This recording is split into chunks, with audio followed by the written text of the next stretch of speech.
안녕하셨어요? 끝나지 않는 잔치는 없다고 하더니 벌써 마지막 시간입니다.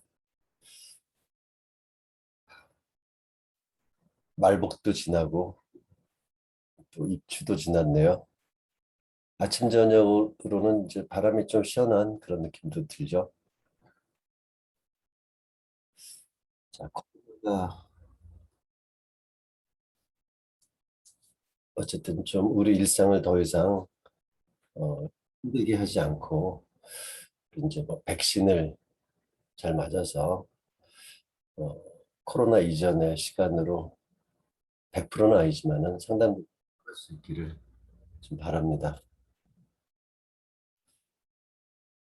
자, 오늘 말씀드릴 부분은 지난번까지 우리가 과학이라는 것이 어떻게 우리 곁에 왔는지 주로 이제 고전 역학을 중심으로 해서 말씀드렸고요. 자, 왜 고전 역학이라고 할까? 그렇죠? 뭔가 지금 가지고 있는 현대의 물리학과 다른 측면이 있기 때문에 구별을 해서 이렇게 고전 물리학, 고전 역학 이렇게 말씀하는 거겠죠. 자, 그러면 우리가 이제 인간이 과학의 여정을 시작해서 지금 어디까지 왔는지 그 부분에 대해서 우리가 이제 간단하게 좀 오늘은 말씀드리려고 합니다.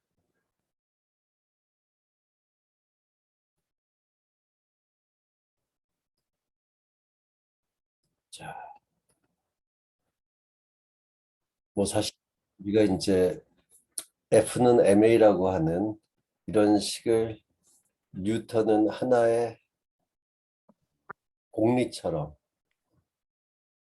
이것이 맞느냐 틀리느냐를 따지지 않고 무조건 맞다라고 인정해야 되는 그런 공리로 해서 뉴턴은 거시적인 역학 체계를 아주 성공적으로 구축을 했고 이 F는 ma라는 식을 우리가 이제 하나의 크기가 없는 질점에 대응을 하면은 그렇게 많은 것은 않지만 여러 입자들이 모인 어쨌든 뭐 그런 다체계라든가 또는 뭐 연속적인 물질 이렇게 확장을 할 수 있습니다. 그러면 이제 뭐 유체역학이라든가 여러 가지 형태, 뭐 광학이라든가 이러한 여러 가지 파생적인 학문을 여기서부터 이렇게 만들어낼 수 있습니다. 그래서 우리가 FMA라고 하는 이런 식은 어떻게 보면 이제 물리학에서 가장 중요시되는 과학의 성배가 아닐까 이런 생각을 하고 있습니다. 자, 근데 이제 이것 자체가 100% 맞는 건 아니죠. 우리가 이제 거시적이고 일상적인 우리가 뭐 삶이라든가 뭐 과학에서는 이렇게 쓸 수 있지만은 그렇지 않다라는 거죠. 이것 자체가 좀 틀린 부분이 있다. 그래서 그거를 사람들이 20세기 들어와서 넘어서면서 우리가 또 현대와 같은 그런 전자제품들로 둘러싸인 그러한 그 반도체 문명에 또 살고 있는 것이죠. 자, 그래서 이제 프린키피아에서 이제 가장 중요한 그 역학 체계의 이제 두 법칙은 F는 ma라고 하는 자, 자연이 운동을 하면은 어떠한 원리에 지배돼서 운동을 하느냐. 그런 이제 운동에 대한 우주 보편적인 원리죠. F는 ma라는 것이. 그 운동 법칙이 있었고, 그 다음에 이제 자, 근데 운동이 왜 제가 소리가 들리는 분은 임의로 이렇게 좀 소리를 제가 끄기도 하겠습니다. 그래서 자, 운동이 왜 일어나느냐? 운동을 일으키는 그 원인, 변화시키는 그런 것을 우리가 이제 힘이라고 했는데 그 힘에서 우리가 이제 만유인력, 질량을 갖고 있는 물체는 서로 끌어당긴다. 이 두 가지가 고전역학, 그 핵심이죠. 자, 이제 하지만 우리가 이제 보면은 운동은 그렇게 이제 설명을 할 수 있어요. 거시적으로 설명을 할 수 있는데 세상이 어떻게 해서 이렇게 지금처럼 되었을까? 세상은 어떻게 시작되었을까? 시작이라는 말이 과연 가능한 것일까? 그냥 무한히 먼 과거도 지금과 비슷하지 않았을까? 아니면 갑자기 과거의 어느 시점에서 세상이 나타났을까? 뭐 이러한 질문에 대해서는 답변을 할 수가 없는 거죠. 자, 그리고 우리가 햇빛을 받아서 식물이 물과 함께 또 이산화탄소를 가지고 포도당이라고 하는 그런 유기물질을 만들어서 성장하고 또 초식동물에게 그 양분을 유기 양분을 제공하고 이런 광합성. 이 광합성은 도대체 어떻게 일어나는 것일까? 광합성을 이해하고 싶다. 뭐 이런 것들을 고전역학으로 이야기하기는 힘들죠. 자, 철은 왜 녹쓰는 것일까? 뭐 철이 움직이는 건 아니죠. 가만히 두면은 이게 이제 뭐 산소와 결합해서 산화철로 되면서 산화철의 색이 녹과 같은 색이죠. 그렇게 변하는 거. 이런 것들을 우리가 뉴턴 역학으로 설명하기는 힘든 것이죠. 뉴턴 역학이 상당히 많은 부분들, 거시적인 운동에 대해서 설명을 했지만은 설명하기 힘든 부분들이 있었던 것이죠. 자, 화학적 반응 이런 것들. 자, 생명체에 대해서도 이야기가 하기 힘들죠. 그래서 이제 아직 우리가 이제 세상을 모두 설명을 하는 것은 아니었으니까 뉴턴의 역학만 가지고 상당 부분을 설명을 해서 하다못해 해왕성이라고 하는 태양계의 마지막 행성은 이론적으로 뉴턴의 역학의 이론으로 먼저 찾고 그 후에 그 위치에 망원경을 갖다 대서 겨우 발견하는 이런 식으로 성공을 했지만 아직도 갈 길은 먼 거죠. 그 갈 길의 상당 부분을 현대 물리학이 걸어오면서 우리 세상을 또 변화시키고.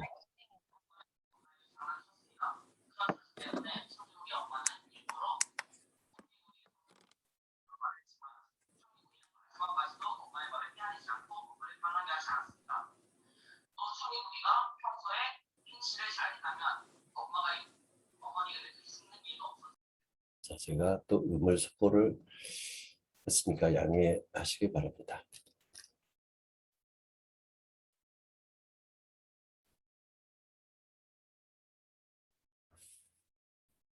우리가 이제 시각이라고 하는 것이 그 두뇌에서도 시각기관 자체, 뭐 눈이라는 시각기관 뭐 이렇게 있지만 두뇌에서도 이제 시각을 처리하는 영역이 제일 크죠. 우리가 빛을 통해서 우리가 이제 보고 이러는데 이 빛은 우리에게 너무 친근하죠. 너무 친근하고 빛을 이해하고자 하는 역사적으로 많은 노력들이 있었죠. 우리가 이제 현대물리학은 바로 빛에 의해서 어두운 곳에서 밝은 곳으로 나오게 됐습니다. 현대물리학을 비춘 거죠. 빛 덕분에 현대물리학이 우리 인간에게 다가올 수 있었던 것이죠. 그 얘기를 좀 드리기 전에 일단 우리가 빛을 현대적 관점에서 보는 빛을 갖다가 잠깐 이제 말씀을 좀 드리려고 합니다. 우리가 이제 빛은 전자기파라고 하죠. 그래서 전기적 성질과 자기적 성질을 갖고 있는 파동이라는 의미에서 전자기파. 그래서 전자기파를 줄여서 우리가 이제 그 파장이 제일 길고 에너지가 낮은 영역을 우리가 이제 전파라고 하고 점점 파장이 작아지면서 에너지가 높아져서 중간 정도에 우리가 이제 가시광선이라고 하는 가시광선이 있죠. 우리가 시각기관이 반응하는 그 정도 세기의 빛, 그 정도의 에너지 크기의 빛.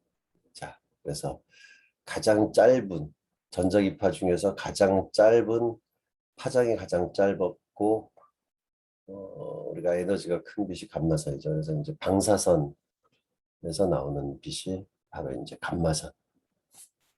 상당히 위험하죠. 우리가 자외선만 하더라도 또 엑스레이만 하더라도 위험성이 증가하고 있는데 감마선은 특히 이제 에너지가 너무 높아서 세포를 파괴시키니까 위험한 것이죠.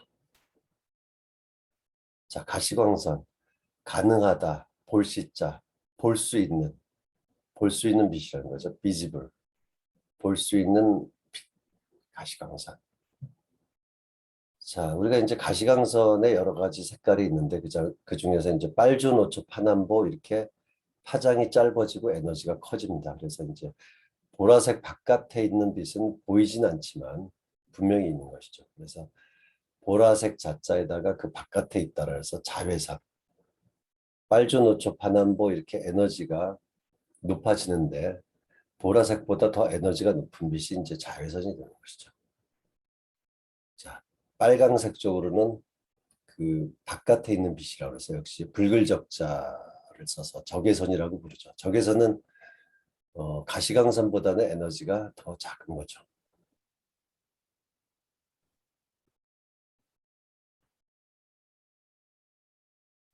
자, 영어로는 뭐 자외선은 UV, 바이올릿을 보라색을 울트라 넘어섰다. 그런 의미에서 UV. 자, 적외선은 레드 아래쪽에 깔린다. 그래서 인프라레드.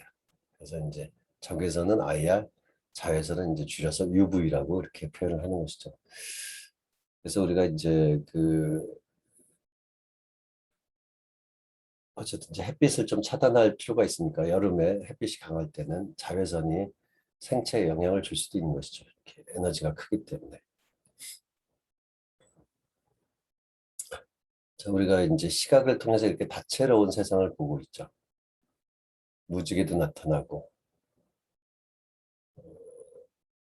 평화로워 보입니다.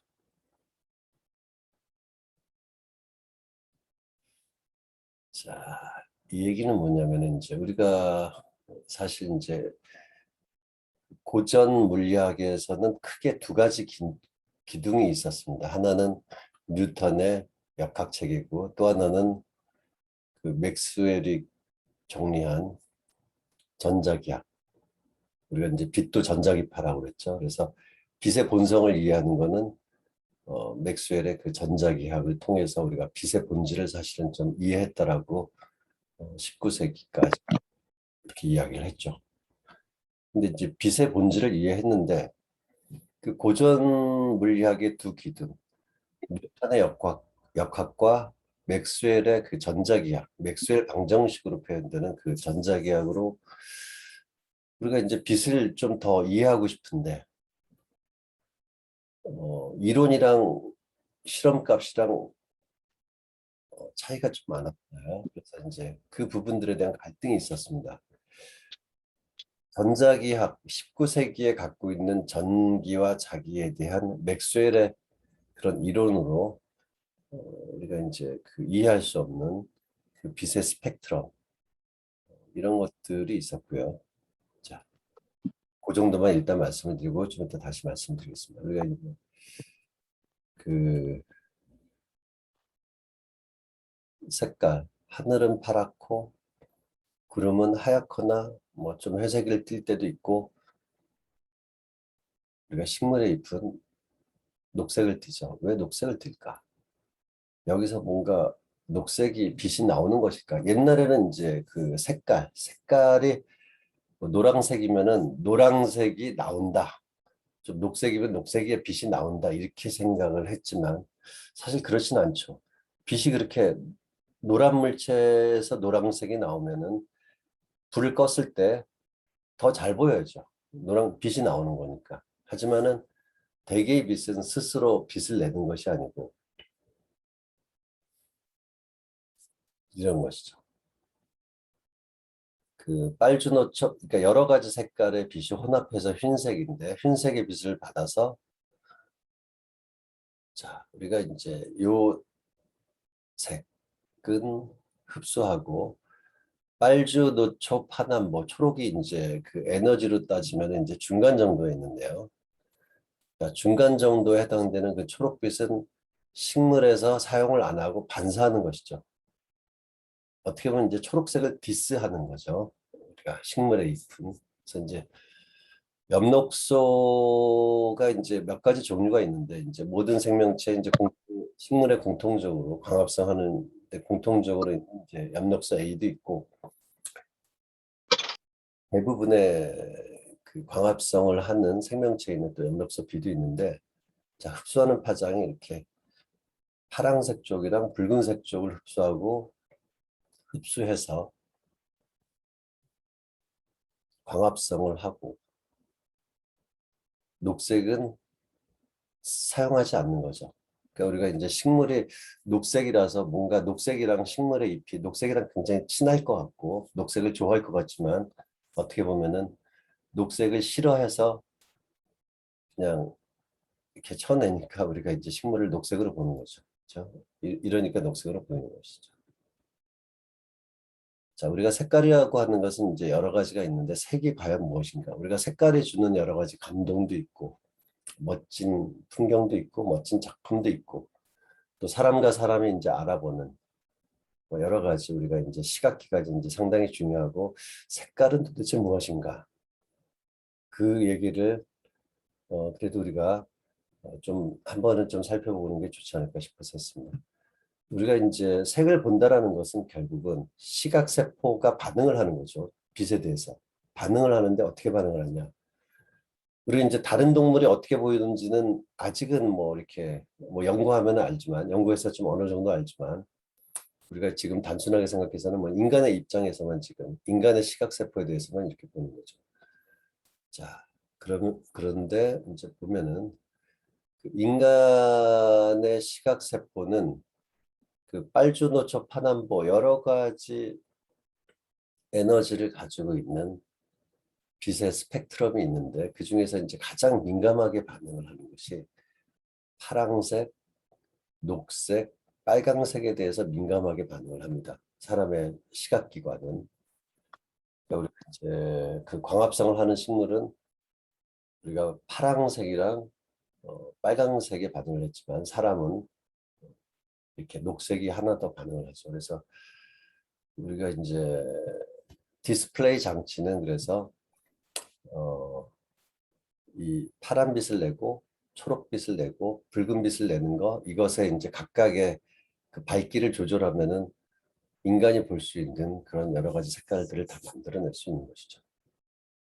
그래서 우리가 이제 화면에 보면은 굉장히 수많은 픽셀, 그러니까 색을 내는 영역을 이제 우리가 그 최소 단위를 이제 픽셀이라고 하는데 그 칼라 같은 경우에는 이제 하나의 픽셀 안에 서브 픽셀, 픽셀보다 좀 작은 그래서 이제 R, G, B에 해당되는 이제 세 개의 서브 픽셀이 있어서 밝기를 조절함으로써 여러 가지 색깔을 내는 것이죠. 우리가 이제 시각은 그런 것이죠. 다 똑같이 빛을 내면은 이제 하얀색으로 보이고 우리가 이제 파란색을 빛을 안 내고 빨강색과 초록색만 내면은 우리 눈에는 노랗게 보이는 것이죠. 자, 그래서 이제 그러한 각각을 조정해서 우리가 이미지를 이제 구성할 수도 있고 이런 것이죠. 그래서 이렇게 컬러풀한 세상을 우리는 감각할 수 있죠. 그런데 그것은 인간만의 관점입니다, 사실은. 자, 인간은 이제 그 원추세포라고 하는데요. 그 빛의 파장에 따라서 그세 종류의 파장에 대해서 우리가 감각할 수 있죠. 그래서 이제 대부분의 그 영장류, 특히 이제 대형 원숭이류, 사람과 같은 이런 쪽은 이제 세 개를 가지고 있고요. 자, 그리고 이제 파충류라든가 양서류, 새, 또 곤충, 그리고 아주 드물게 어떤 사람은 시각과 반응할 수 있는 그 신경세포 하나 더 있어요. 네 개를 가지고 있습니다. 그래서 아마도 색에 대한 감각이 굉장히 좋은 사람은 이렇게 하나 더 가지고 있는 그렇지 않을까 싶고요. 자, 다섯 개도 있습니다. 어떤 곤충들, 그러니까 나비 종류에서 어떤 또는 이제 새 중에서도 뭐 비둘기. 우리가 이제 비둘기가 대부분의 새는 이제 네 종류 정도는 이제 시각 세포를 가지고 있는데 비둘기가 우리가 이제 공원에서 이렇게 뭐 또는 길에서 약간 좀 뭐 이렇게 지저분하게 보이기도 하고 그래서 좀 피하기도 하고 그러는데, 하지만 시각기관으로 따지면 인간보다 훨씬 더 칼라프란, 상상할 수 없는, 인간이 지각할 수 없는 굉장히 칼라프란 세상을 보이는 것이죠. 자, 그래도 뭐 사람은 중간 정도는 하는 것이죠. 우리가 이제 두 종류만 가지고 있는 경우도 있고, 뭐 해양 생물들은 이제 해양 동물들 해양 포유류는 이제 한 종류의 이제 시각 세포를 갖고 있어서 세상에 그렇게 아름답게 보이지는 않을 것 같습니다. 자, 그래서 우리가 색깔이라고 하는 거는 우리가 이제 보면서 굉장히 절대적인 물리량이다, 절대적인 것처럼 이렇게 생각하고 또 착각할 수 있는데, 그건 인간의 관점이고, 단지 시각 세포가 세 종류가 있어서 시각 신경 세포가 그런 것이고 그런 것이죠. 그래서 우리가 이제 물리량이라고, 그러니까 물리적인 양, 뭐 길이라든가 시간이라든가 이런 것들은 이제 그 객관적인 그 단위가 있어요. 근데 이제 시각은 이제 객관적인 단위가 아니고 인간의 그런 상대적인 거라서 이제 기본적인 물리량 7개에는 이제 속하지 않은 것이죠. 자, 우리가 빛에 대해서 또는 우리가 색깔에 대해서, 본다는 거에 대해서 잠깐 말씀을 좀 드렸습니다. 오늘은 사실은 이제 너무 늦게까지 또 많은 얘기를 하는 것보다도 좀 뭐 여러분들이 이제 질문을 안 하시면 좀 일찍 끝내더라도 양으로 승부하지는 않으려고 하거든요. 그러니까 이제 강연을 좀 들으시면서 혹시 궁금하신 거 있으시면은 좀 생각하시거나 좀 메모해 두셨다가 강연 후에 좀 말씀하셔도 좋을 것 같습니다. 자, 일상적인 세계를 넘어서 이렇게 봤을 때 그 맥스웰 방정식 4개죠. 이것으로 이제 전기와 자기에 대한 모든 현상을 다 설명할 수 있습니다. 자, 빛은 이제 그런 관점에서 봤을 때 자기장, 전기장을 갖고 있는 그런 전자기파가 되는 것이죠. 그래서 예전에는 우리가 전기와 자기가 같은 거라고 생각을 안 했죠, 당연히. 왜냐하면 옛날에는 정전기, 뭐 우리가 이제 볼타 전지가 생기기 전에는 우리가 이제 뭐 플라스틱 같은, 뭐 동물의 뼈 같은 거에다가 털 가지고 막 문지르면 이렇게 정전기가 양쪽에 이렇게 약간 좀 전하를 부분적으로 갖게 돼서 정전기가 있고, 뭐 그런 거고, 자석은 보면은 옛날 사람들 입장에서 보면은 뭐 자철석이라고 하는, 그래서 이제 자석의 성질을 갖고 있는 그런 암석들 있었죠. 그래서 뭐 두 개가 같을 이유가 없었고 다른 것이라고 생각했는데, 우리가 이제 19세기 중반에 전기와 자기는 서로를 만들어낸다, 하나로 봐야 된다. 그래서 이제 그 기본적인 힘 중에서 이제 최초로 통합된 것이 이제 전자기력이죠. 그 전자기력은 맥스웰의 방정식으로 우아하게 수식적으로 표현이 됩니다. 수학적으로 이거보다는 이제 식 하나로다가 표현하는 방법도 있어요. 사실 이제 미분기하학적인 방법으로. 그리고 그거를 기하학적으로 이해할 수도 있습니다. 이 맥스웰 방정식을. 네, 뭐 거기까지 말씀을 드리긴 좀 힘들 것 같고요. 그냥 그럴 수 있다라는 거. 자, 맥스웰의 방정식에서 자연스럽게 빛의 속력, 그 계산돼 나오고요.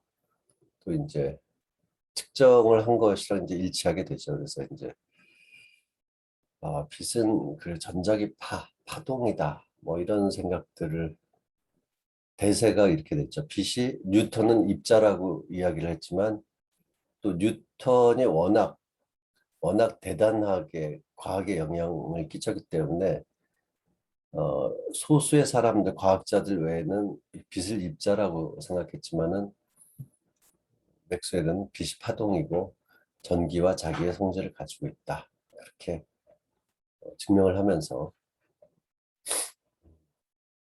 자, 파동으로서 이해가 됐죠.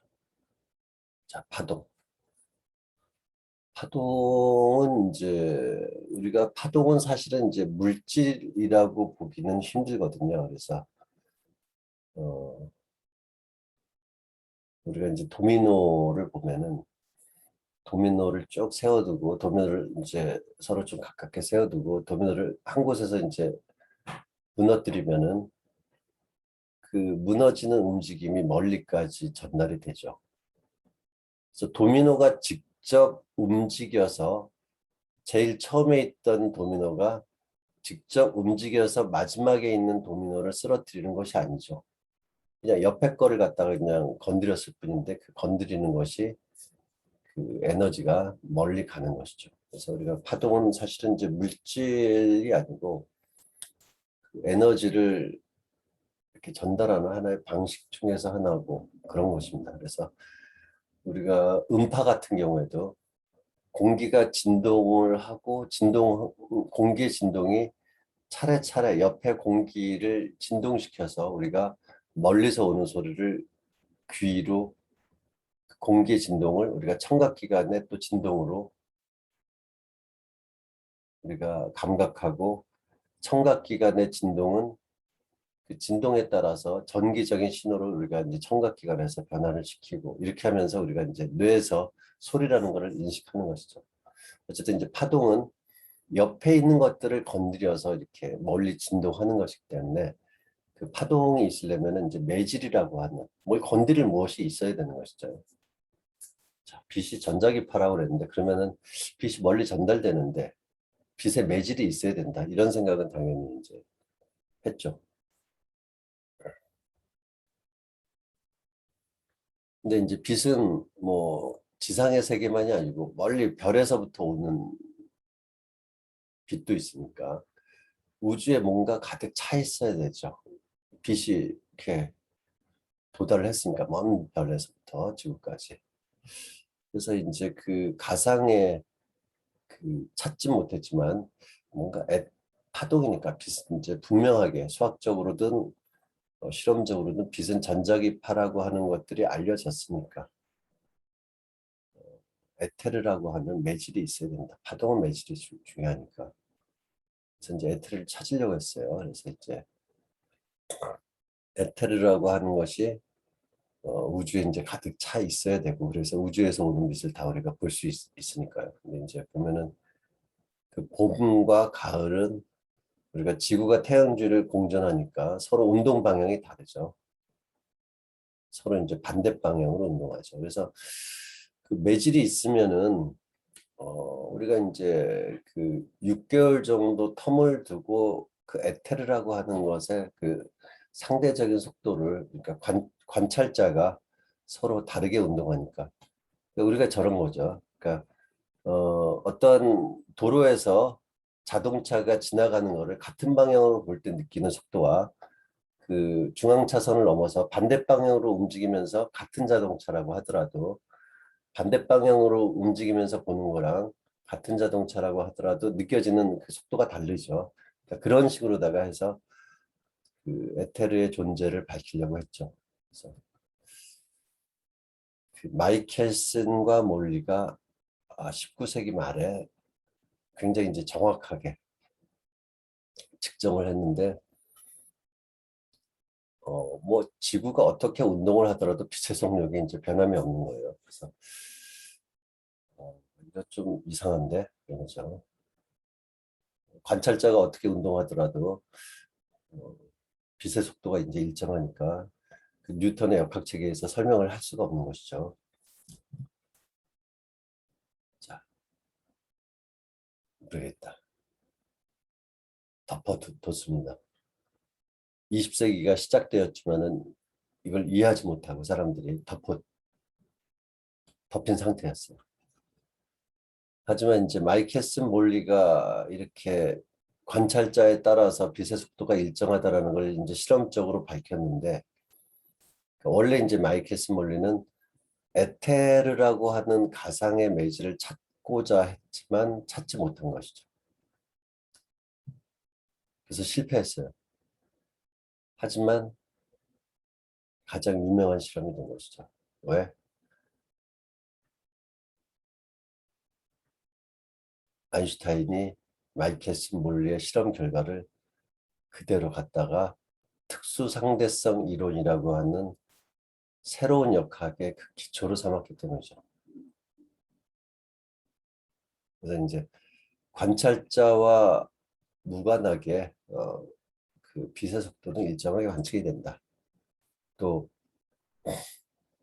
여기 뭐 관성계라고 하는 건 이런 겁니다. 그러니까 뭐 일정한 속도로 움직이는 그런 좌표계를 관성계라고 하는데 어쨌든 자 1905년에 20세기가 시작되고 1901년부터 20세기죠. 그래서 20세기가 시작되고 4년 지나서 특수상대성 이론이 아인슈타인에 의해서 체계화되었고요.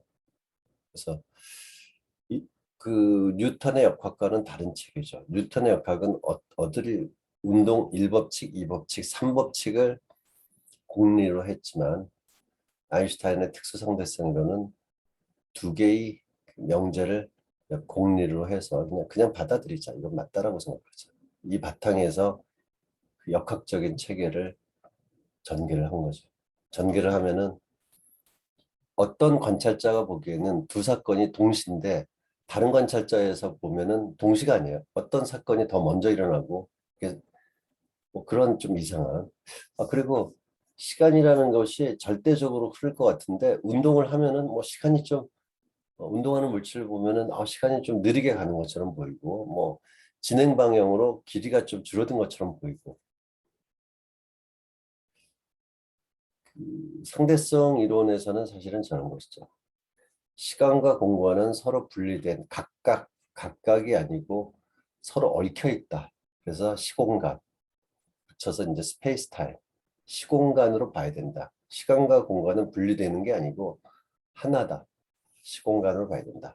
그리고 이제 그 어떤 반응에서 질량이 변화하면은 그 빛속력을 보통 이제 C라고 표현을 하거든요. 콘스탄트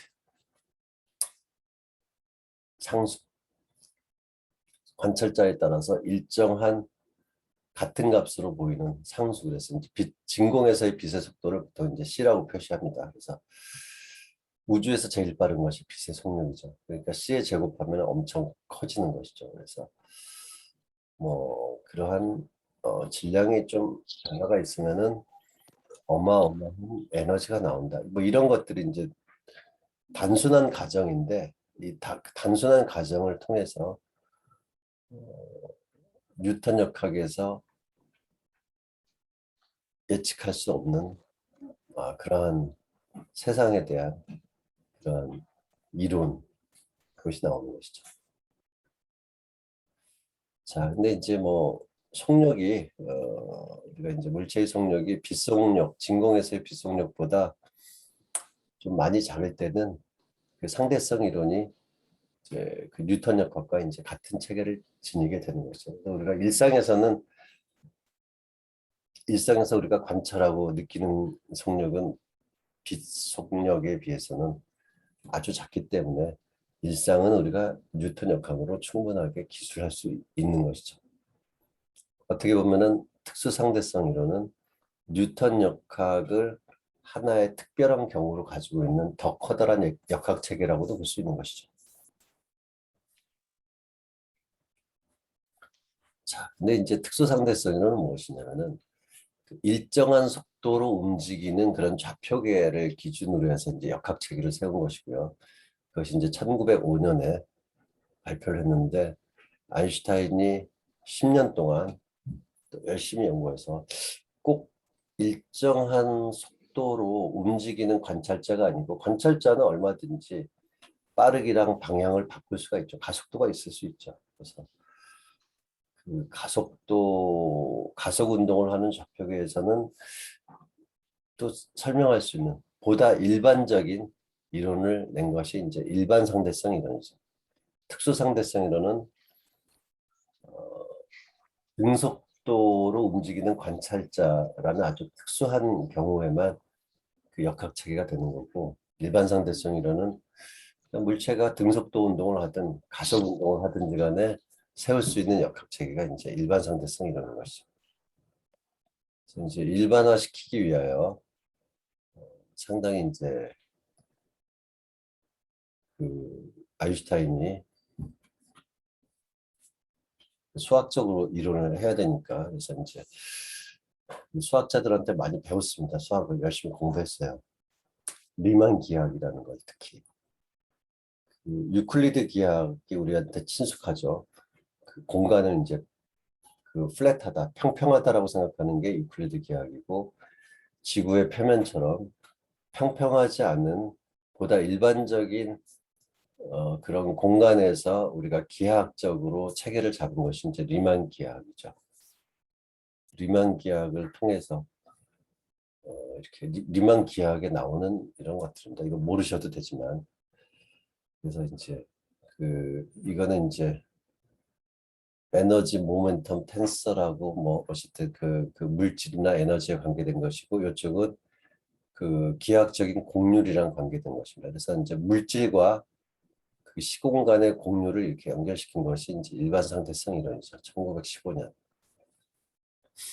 지금으로부터 이제 6년 전에 2015년이 일반상대성 이론이 나온 지 100주년 해서 다시 일반상대성 이론을 우리가 이제 조망하기도 하고 또 일반상대성 이론이 예측한 뭐 중력파라든가 이런 것들을 실제로 이제 관측을 하기도 하고 그래서 우리가 이제 그 아인슈타인이 인류에게 이렇게 준 그런 상대성 이론에 대해서 다시 살펴볼 기회가 있었죠. 그리고 이제 양자역학 같은 경우에는 뭐 보어라든가 뭐 하이젠베르그, 파울리, 슈레딩거, 뭐 디렉 여러 가지 여러 과학자들이 함께 만들어갔지만 상대성 이론은 아인슈타인이 혼자 그냥 시작해서 끝낸 것이죠. 자, 그래서 우리가 물질과 시공간의 기하학이 연결된 것인지 일반상대성 이론인데 우리가 이제 뉴턴의 F는 ma라고 하는 역학적인 법칙도 물체가 하나일 때, 둘일 때, 세 개일 때 이렇게 다 다른 게 다 적용이 되는 거죠. 이것도 다 적용이 되는 겁니다. 다 적용이 되는 건데 우주에다가 적용을 시키면은 우주가 어떻게 진화했는지 시간에 따라서 우주가 어떻게 변화했는지 우주라는 시스템에 대한 역학적인 그런 상태를 알 수가 있고요.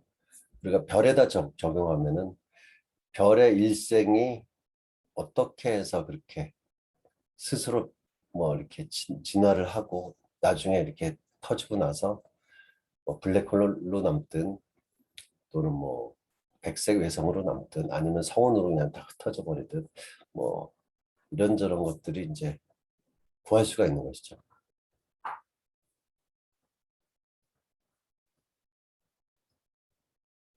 자, 이제 상대성 이론은 그냥 아인슈타인이 다 하셨어요. 다 있고요.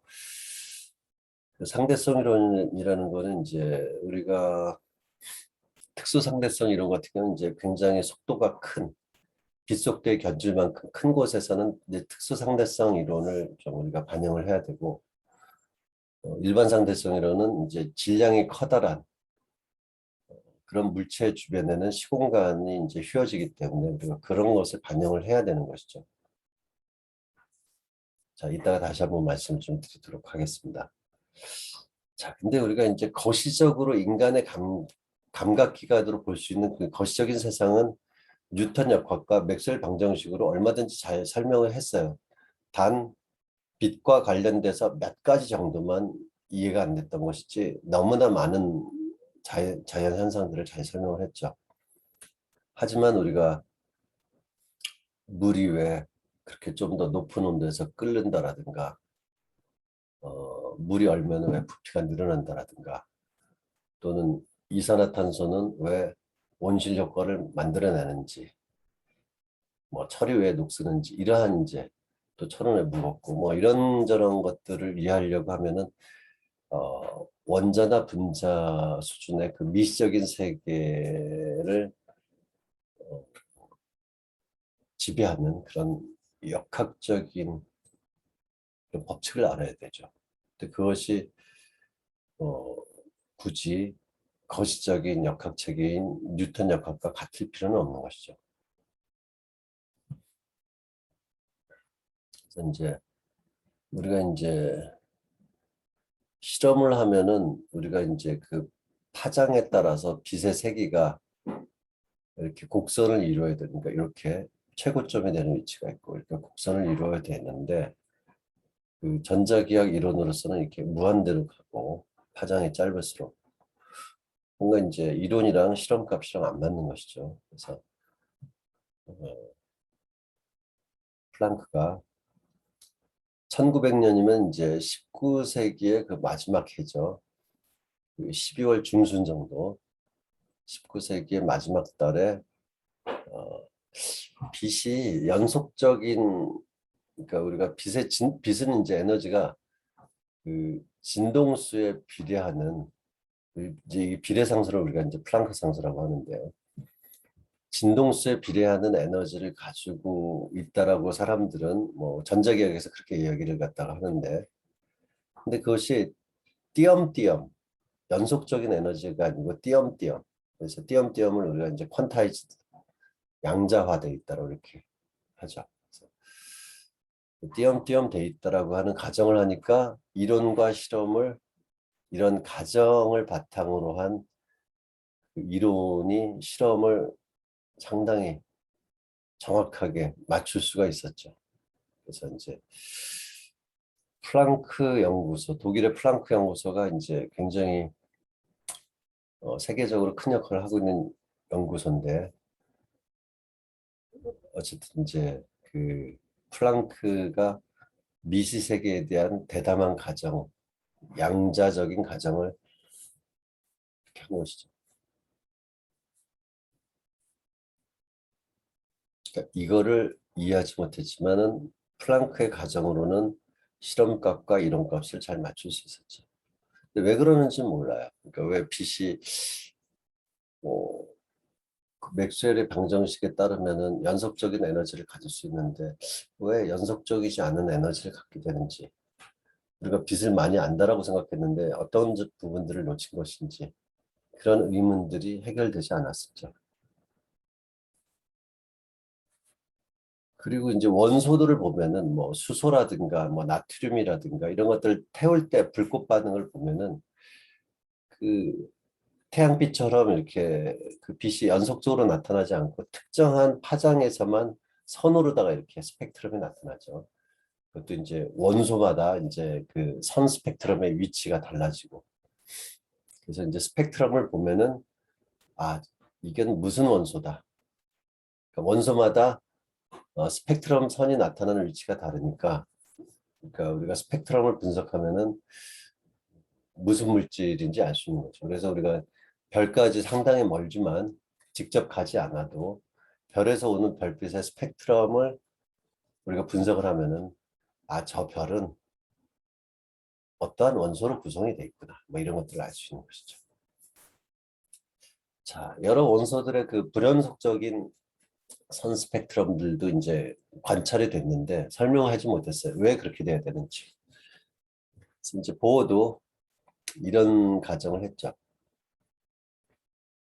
그 러더포드에 의해서 우리가 이제 원자라고 하는 가장 이렇게 작다고 한때는 물질의 궁극이라고 생각했던 원자가 사실은 중간에 이제 무거운 원자핵이 아주 작은 영역에 있고 바깥쪽 영역에 음전화인 전자가 이렇게 궤도를 돌고 있다 이렇게 그런 식으로는 이제 러더포드의 그 원자에 대한 구조 모형이 있는데 근데 이제 전하를 가지고 있는 것들이 이제 이게 가속 운동을 하면 방향이 바뀌어도 등속도가 아니죠. 그래서 가속 운동을 하면 전자기파를 내고 뭐 그래야 되는데 어쨌든 뭐 그런 것들이 안 돼서 보어는 이렇게 얘기한 거죠.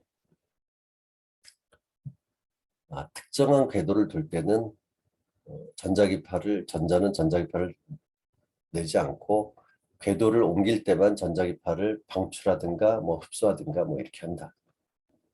그렇게 해서 이제 보어의 그 원자 모델로 우리가 이제 주기율표도 상당히 이제 잘 설명할 수 있었고요. 근데 이제 그게 1913년인데 양자역학은 1925년에 나옵니다. 그래서 왜 저러는지 알 수 없었죠. 왜? 양자역학이 나오지 않았으니까. 양자역학이 나와서야 보의 원자 모양이 뭐 그럴 수 있다. 설명할 수 있는 거죠. 우리가 이제 뉴턴의 역학 체계 프린키피아가 나와서 1687년에 프린키피아의 운동 법칙들과 만유인력의 법칙이 담겨 있죠. 그래서 이제 프린키피아가 나오기 전에 케플러가 행성의 운동을 설명할 수 있는 케플러의 이제 행성 운동의 법칙이 세 가지가 있었죠. 자, 관측 자료를 기반으로 케플러는 그런 자연 법칙을 찾아냈는데 왜 케플러의 행성 운동의 법칙이 그렇게 성립되어야 되는지를 이해하기 위해서는 뉴턴의 역학 체계가 필요했던 것처럼 보의 원자 모형을 우리가 이해하기 위해서는 양자역학이 필요한 거죠. 자, 양자역학에 따르면은 특정한 궤도에 뭐 이렇게 태양계의 행성들이 이렇게 특정한 궤도에 돌고 있는 것이라기보다는 전자는 어느 위치에 있을지에 대한 이제 확률로 표시한다는 거죠. 그 확률을 다 이렇게 점을 찍으면은 확률이 큰 곳에서는 좀 밝고 확률이 작은 곳에서는 좀 어둡고 이렇게 구름처럼 보이는. 그래서 이제 양자역학. 자, 근데 뭐 구름이 가만히 있는 건 또 아니고요. 이제 그 궤도에 따라서 다양한 모습으로 확률 구름이 이제 진동하는 그런 것이 이제 양자역학적으로 전자의 위치를 표시하는 것입니다.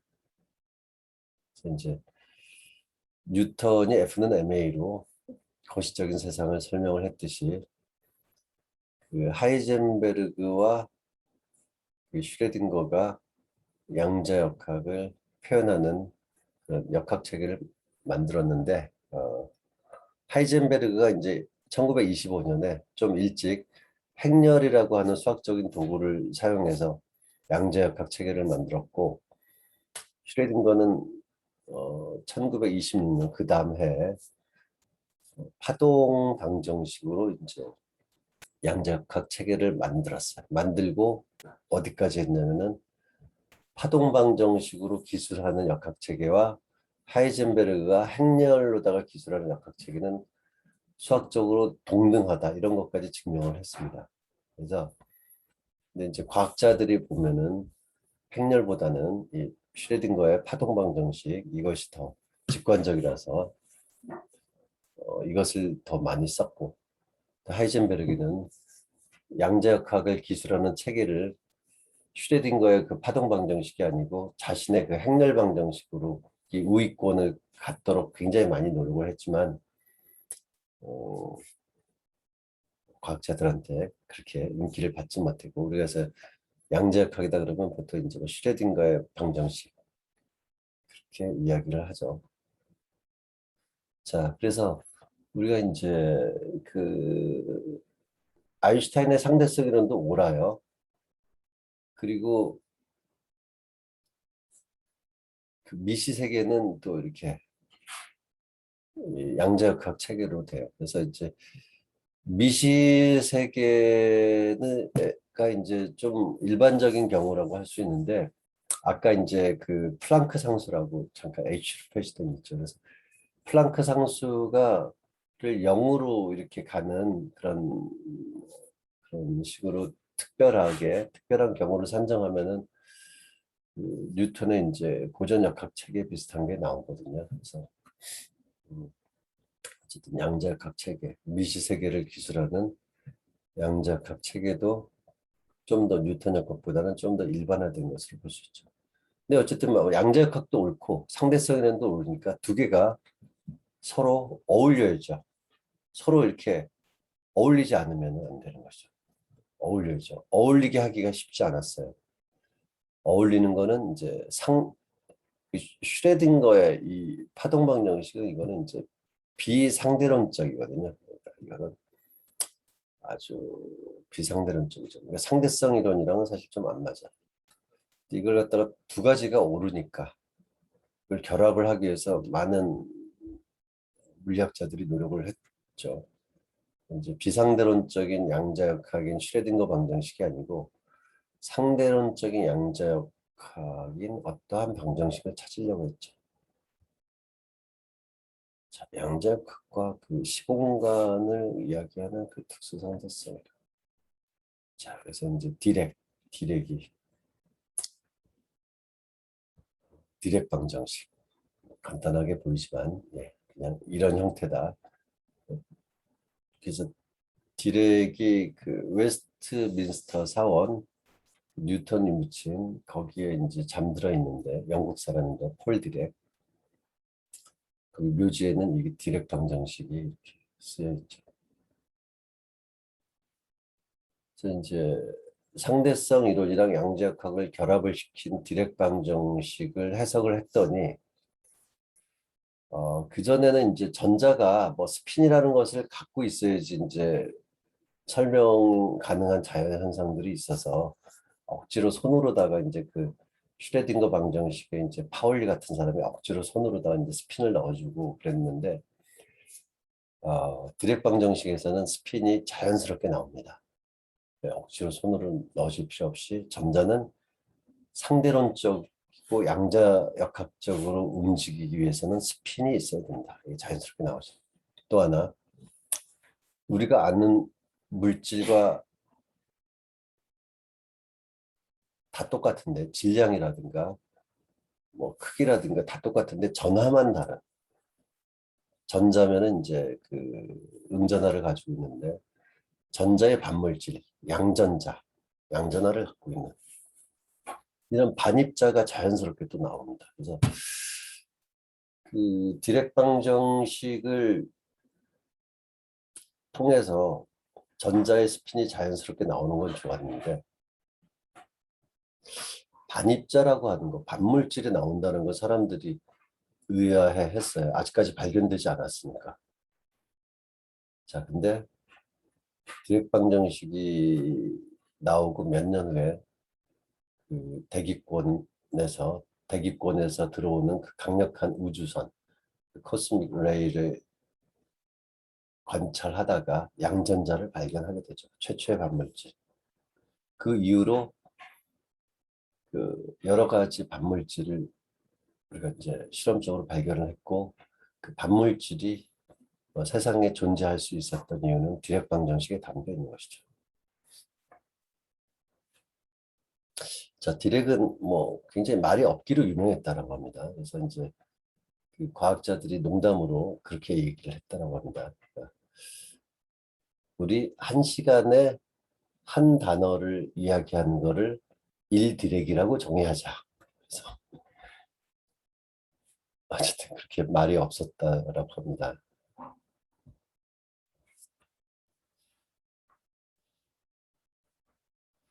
자, 우리가 이제 뉴턴의 역학에서 이제 고전역학과 만유인력이 프린키피아라는 책에 담겨져 있는 것이죠.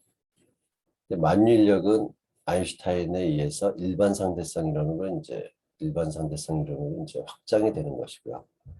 그래서 이게 틀리고 이게 맞았다라고 하는 거는 실험적으로 이미 그 100년도 전에 다 이렇게 증빙이 되어 있습니다.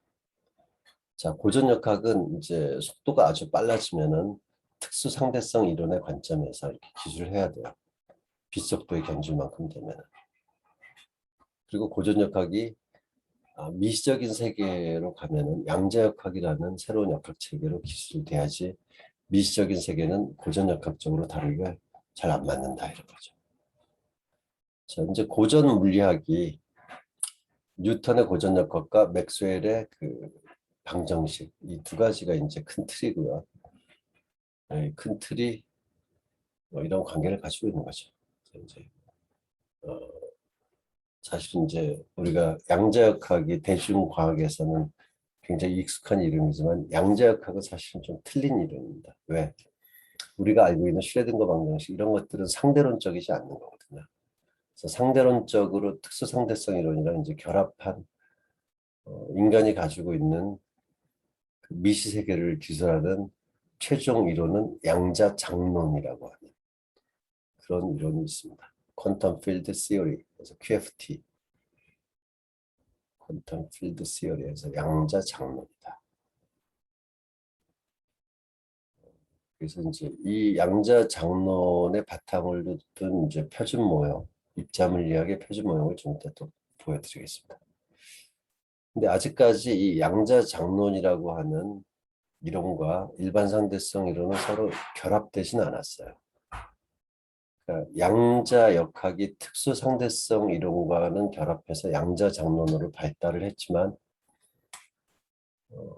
아직은 이 일반 상대성 이론이랑은 결합하지 않았죠. 그래서 이 두 개를 결합하는 것이 전체 과학에 있어서 어떻게 보면 가장 커다란 미션이죠. 인간의 미션. 왜?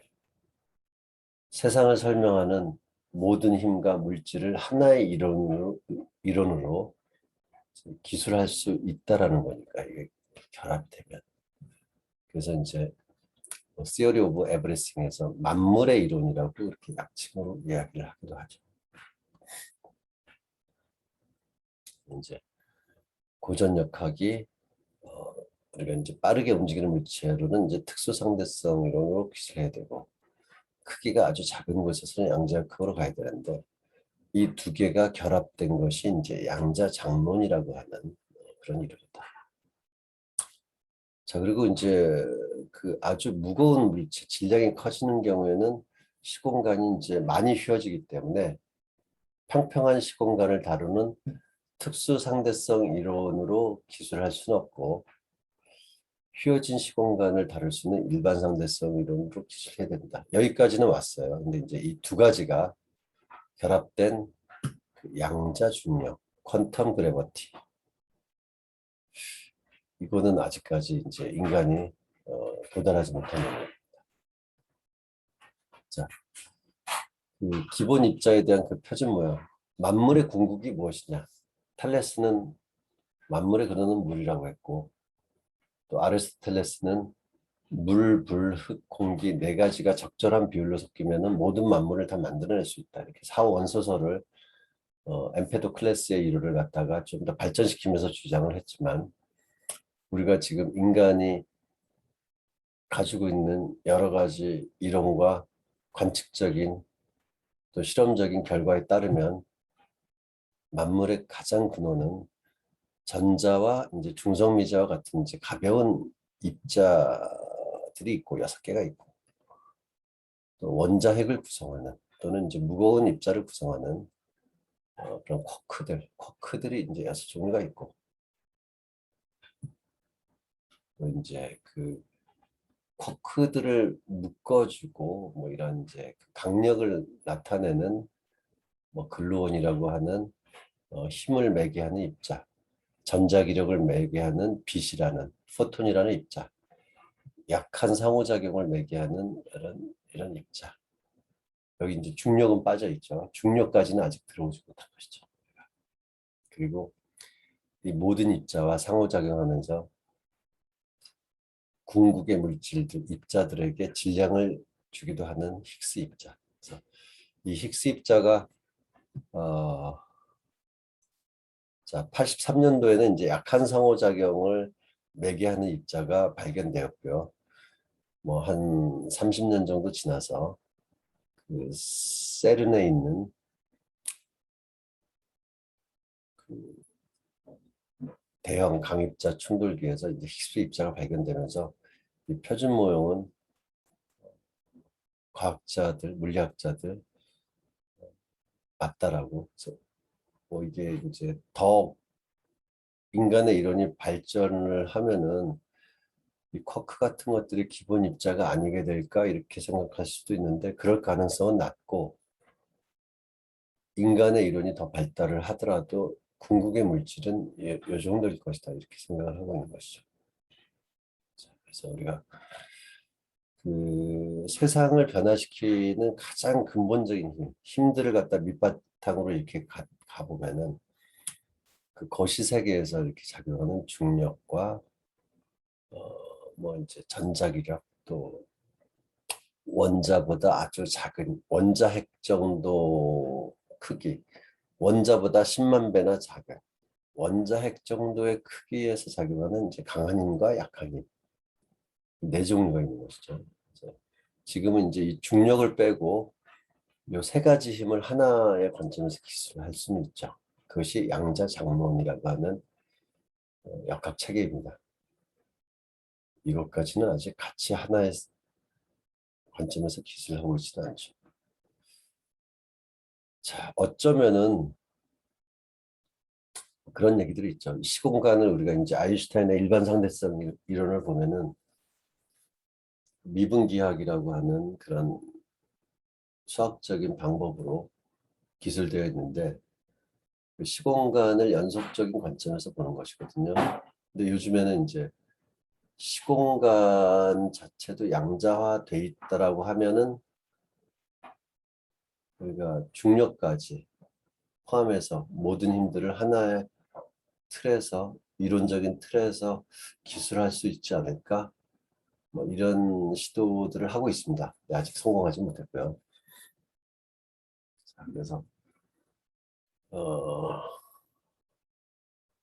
근데 우리가 이제 자연의 근본적인 것들을 알았다 그래서 우리가 뭐 세상을 다 알고 있다라 이렇게 오만하게 그렇게 생각하면 안 되죠. 그러니까 이제 그 근본적인 수준에서 어떻게 기본적인 힘이랑 기본 그 우주 만물을 구성하는 가장 궁극의 물질의 특성을 알고 있지만 그런 것들이 결합돼서 뭐 생명체 생명 활동이 어떻게 일어나고 뭐 단백질 합성이 어떻게 일어나고 면역 시스템이 어떻게 일어나고 이런 것들은 또 별개의 영역이죠. 그러니까 우리가 근본적인 수준에서의 자연이 어떻게 작동하는지는 알고 어느 정도 꽤 많이 알고 있고 우주가 어떻게 시작돼서 지금까지 어떻게 변화했는가 이것까지는 알고 있지만 그렇더라고 우리가 이게 복잡한 세상에 여러 가지 현상들을 그냥 다 설명하고 있는 건 아니죠.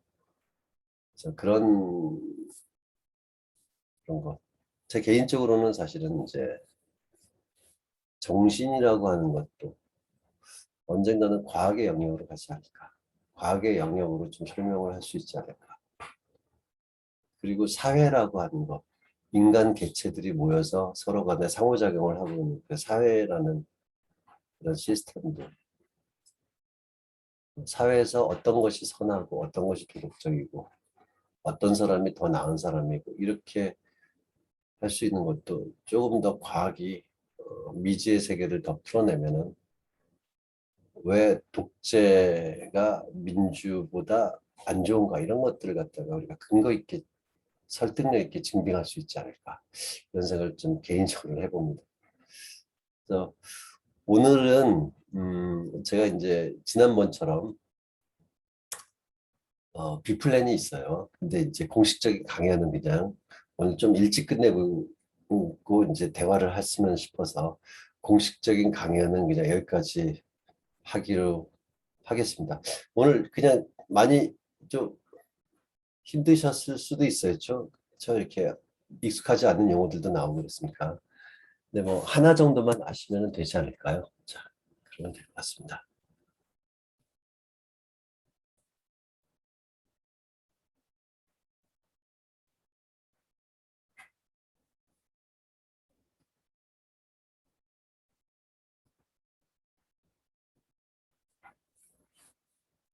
자, 우리 노원 평생학습관에 제가 한 2년 전인가 한번 강연을 했던 적이 있고요. 코로나 전에. 전 그 주변 환경도 좋고 또 가는 길도 좋고 가고 싶었는데 가지 못하고 이렇게 온라인에서 뵙고 있네요.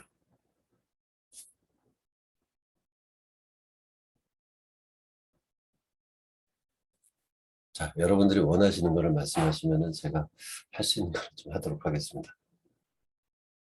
어떠셨어요? 어려우셨죠, 오늘?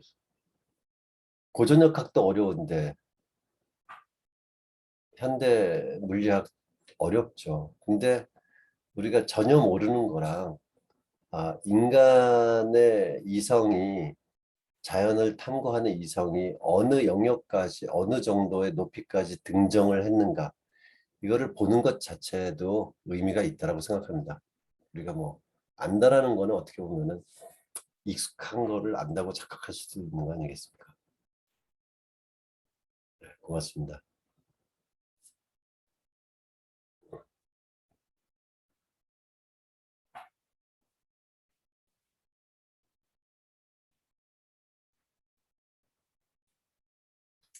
그 늘 늦게 끝나서 거의 이제 중간에 쉬는 시간도 없이 거의 그 100분 이상을 거의 매번 했기 때문에 어, 마지막 시간은 좀 더 가볍게 하려고 하니까 뭐 아니면은 플랫 B로 갈 수도 있습니다.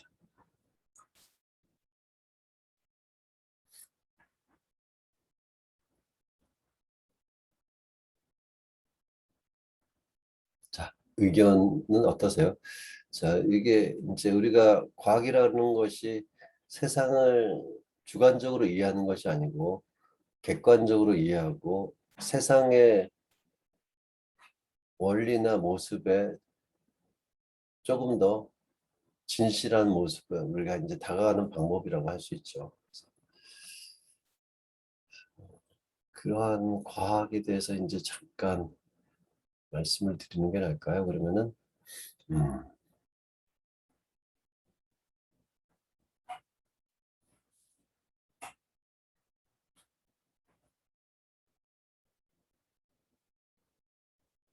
자, 그러면은 플랜 B로 가겠습니다. 어,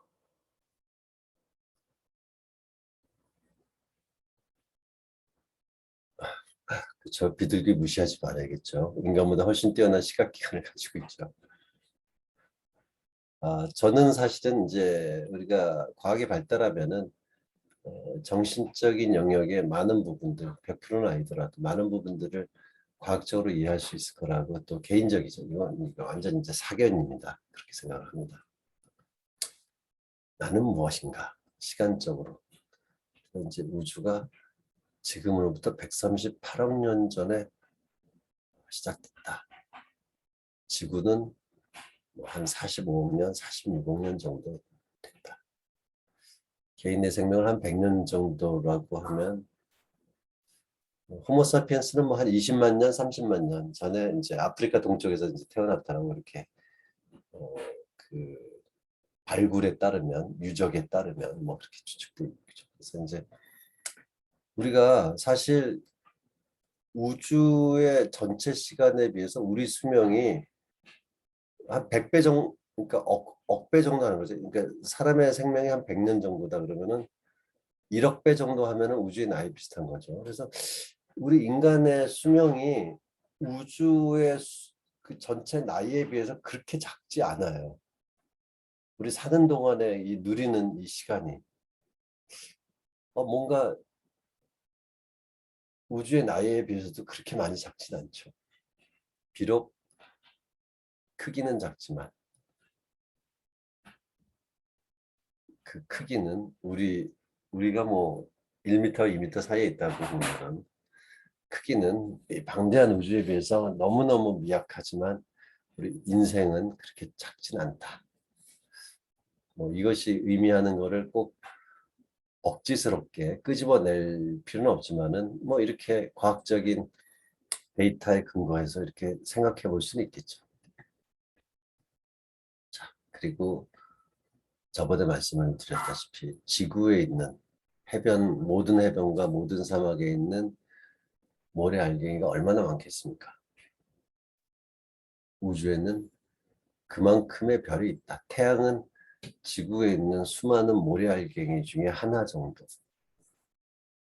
뭐 그냥 그렇게 보자는 거죠. 거기서 또 억지스럽게 뭐 무슨 얘기를 하는 거는 과학적이진 않은 것 같습니다.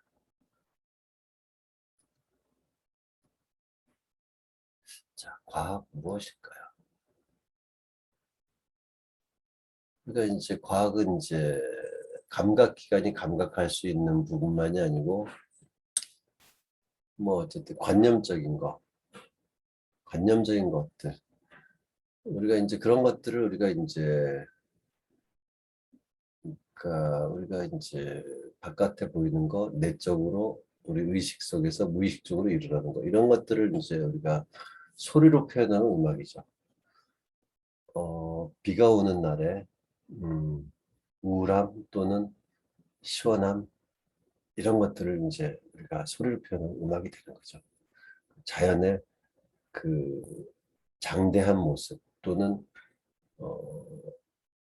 그 파도의 격렬한 운동 이런 것들 소리로 표현하면 다 운동이죠. 그래서 관념적인 거든 실제 우리가 보는 부분이든 그런 것을 또 붓으로 표현하면 또 미술이죠. 대상이 다른 건 아니죠. 시각적으로 표시하면 미술이 되고 청각적으로 표현하면 음악이 되는 거죠. 대상이 다른 건 아니죠. 미술 보면은 뭐 상상 속에 그 어떤 존재들, 뭐 태양신 아폴로 모습을 그리기도 하고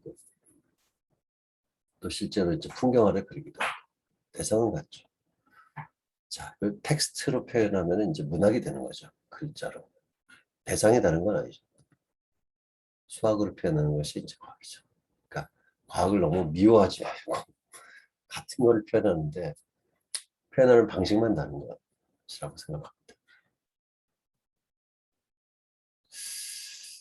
이제 김춘수 시인의 꽃이라는 시인데요. 우리가 F는 MA라고 그냥 수학적으로 다 쓰면은 별 의미 없어요. F는 MA. 그래 뭐 1차 시기네 그냥 단순하게.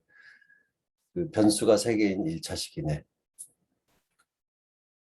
자, 근데 각각의 문자를 어떠한 물리적인 양이랑 이제 대응을 시키면은 F를 힘이라고 하는 물리량, M을 매스 질량이라고 하는 물리량, A를 억셀러레이션 속도의 변화를 나타내는 가속도랑 연결을 시키면은 과학의 성배라고 할 수 있는 F는 MA라고 하는 식이 우주의 운동을 지구상만이 아니고 우주 어느 곳에서도 보편적으로 작동하는 우주의 운동 원리를 표현하는 것이죠. 그래서 문자에 어떤 물리량을 대응시키면 이제 그게 물리학이 되는 거죠. 그래서 제가 한번 읽어보겠습니다. 저는 이제 이 김춘수 시인의 꽃이라는 시를 예전에 읽었을 때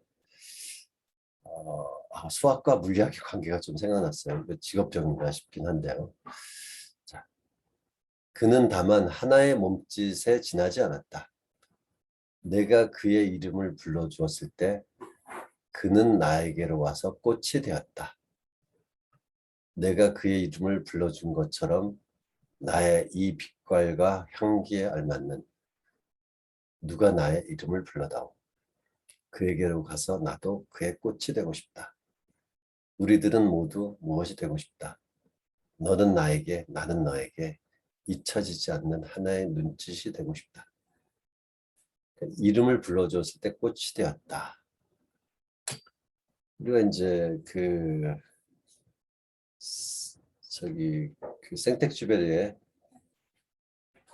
어린 왕자에서도 비슷한 내용이 있죠. 그래서 어린 왕자가 자기가 살던 행성의 이제 장미가 하나라서 굉장히 이제 맞춰주냐고 신경을 많이 쓰고 좀 힘들 때도 있었는데 지구에 와보니까 꽃이 굉장히 많은 거죠. 장미꽃이. 그래서 세상에 하나가 아니고 그렇게 많이 있구나. 그때 이제 여우가 그런 얘기를 하죠. 겉으로 같다로 해서 이렇게 같은 것이 아니고 네가 그 살던 행성에 들인 시간, 그 마음 이런 그건 아니야. 뭐 이런 식이죠.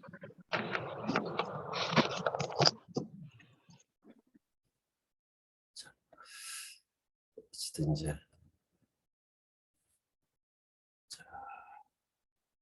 수학은 무엇을 대응시키느냐에 따라서 뭐 이제 어떤 과학이 될 수 있죠. 뭐 F는 애매했고 F를 힘이 아니고 뭐 다른 거에 대응시키면 뭐 또 다른 현상을 설명할 수도 있을 거예요. 근데 또 이제 force니까 F는 이제 힘에 대응을 시키는 거죠. 그래서 이제 잠깐 채팅으로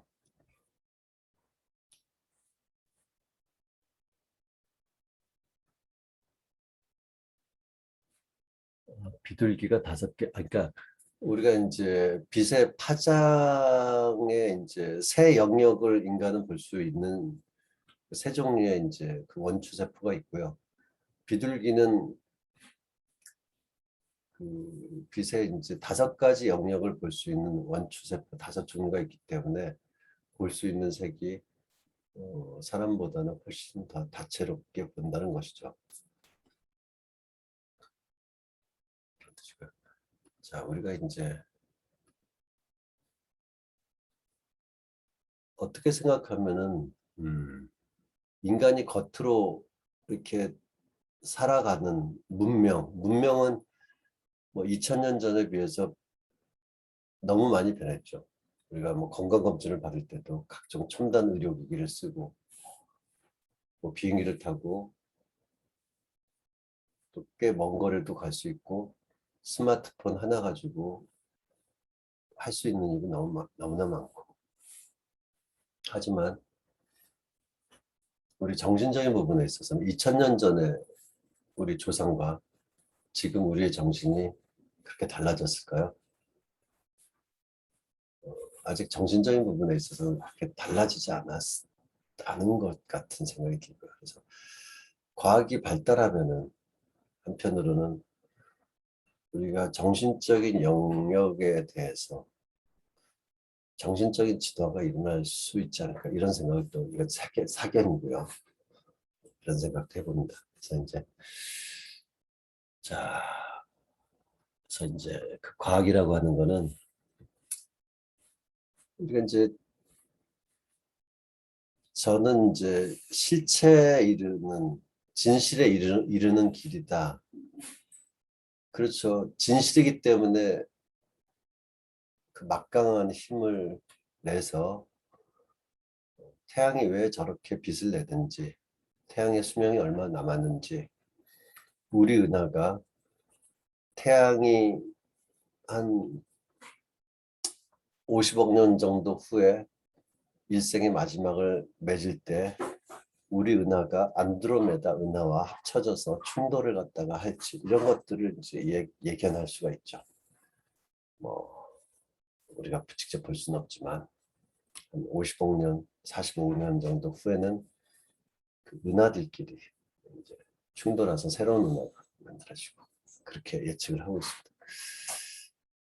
어쨌든 이제 우리가 실체에 이르는 길이다. 대상을 가리지 않고, 하지만 아직까지는 우리가 이제 물질적인 세계에 국한해서 우리가 과학이 발달을 했죠. 어쨌든 이론만 중요한 건 아니고요. 그 이론이 맞는지 틀리는지, 이론이 내부적으로는 오류가 없다고 하더라도 실체와 맞는지 비교를 해야죠. 그래서 실험과 이론이 중요합니다. 우리가 진실에 이르기 위해서는. 자, 주관적으로 관찰하면 안 되겠죠. 객관적으로 관찰해야 되고, 이론 자체는 자체적인 모순을 갖지 않는 그런 합리적인 체계가 되어야죠. 그래서 이제 과학에 있어서 중요한 거는 객관적으로 관찰하고 합리적으로 어떤 체계를 갖는 것, 이런 것이 이제 과학의 특성이라고 할 수 있죠. 그래서 우리가 이제 예전에는 인문학, 사회학 이렇게 했지만 인문과학, 사회과학 이렇게도 이야기를 하는 거는, 자, 영역이 인간과 관련된 학문을 우리가 인문학이라고 하죠. 그리고 사람들의 복수가 있는 사회를 대상으로 하는 연구를 우리가 이제 사회학이라고 하죠. 그래서 그런 것들을 연구를 할 때 과학적인 관점, 과학적인 방식으로 연구를 하는 것이 진실을 밝히는데, 실체에 다가가는데 도움이 된다는 것들을 인식을 하기 때문에 방법론에 있어서 과학적인 방법론을 쓰니까 뭐 인문과학, 사회과학 뭐 이런 식으로 이야기를 하는 것이죠. 어떻게 보면은 우리는 영원히 이제 진리를 찾지는 못할 수 있어요. 저도 뭐 거의 이것이 진리라고, 우리가 절대자가 아닌데, 모든 것을 다 아는 절대자가 아닌데 어떻게 확증할 수는 없을 것 같아요. 제 개인적으로는. 하지만 진리는 무한대와 같아서 우리가 이제 과학을 통해서 도착은 못하지만 다가설 수는 있다. 진실은 무한대 같아서 도착하는 거는 장담하기 어렵지만 가까이 갈 수는 있다. 이 과학적인 방법으로. 저는 이제 개인적으로 그런 생각을 하고 있고요.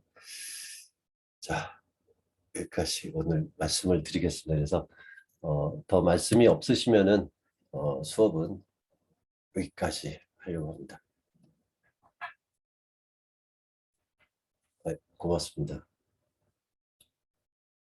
최혜님, 고맙습니다. 자, 채팅으로 여쭤보신 분인데, 박쥐나 나비는 인간과 전혀 다른 감각의 세계를 느낀다고 합니다. 빛으로 느끼는 세상과 박쥐처럼 파동으로 느끼는 세상이 다르다고 하는데요. 오늘 강의에서 빛도 매질에 의한 파동 연속이라는 걸 알았습니다. 박쥐와는 다른 종의 지능이 있었다면 그들을 밝혀내는 과학은 다를까요? 저는 이제 과학이라고 하는 거는 특정한 생물 종에 따라서 다르게 발달하는 것이 아니고, 뭐 보편적인 지식이라고 생각합니다. 우주 보편적인 지식. 그래서 우리가 거의 힘들겠지만 외계인이 지적 생명체가 있다고 하면은 그 외계 고등 생명체가 이뤄놓은 과학과 우리의 과학은 거의 같을 거고요.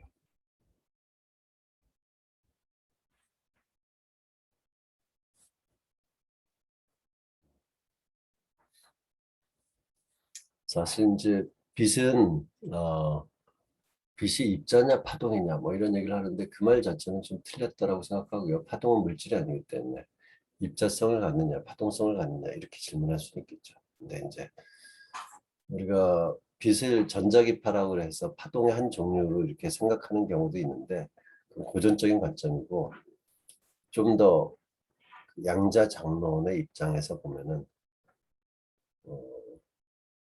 우리가 일반적인 파동은 매질이 있어야지 전달이 되지만 존재할 수 있지만, 빛은 그런 매질이 필요 없는 스스로 진동, 전기장과 자기장이 진동하면서 빠르게 이동할 수 있는 그런 새로운 것이죠. 파동은 미시적인 진동이 거시적으로 관찰되는 그냥 현상이지 물질은 아니거든요. 그래서 빛이 뭐 파동이다 이렇게 얘기하는 건 좀 어폐가 있을 것 같습니다. 네, 수고해 주셨다고 말씀 주시니까 고맙습니다. 자, 오늘 여기까지 하겠습니다. 자, 앞으로 그 더운 여름 얼마 남지 않았고 또 코로나도 그렇게 길지 않은 시간 내에 또 이렇게 어느 정도 완화되기를 바라면서 건강하시고 좋은 일 많이 함께 하시기를 바라겠습니다. 네, 고맙습니다. 감사합니다. 감사합니다. 고맙습니다. 네, 고맙습니다.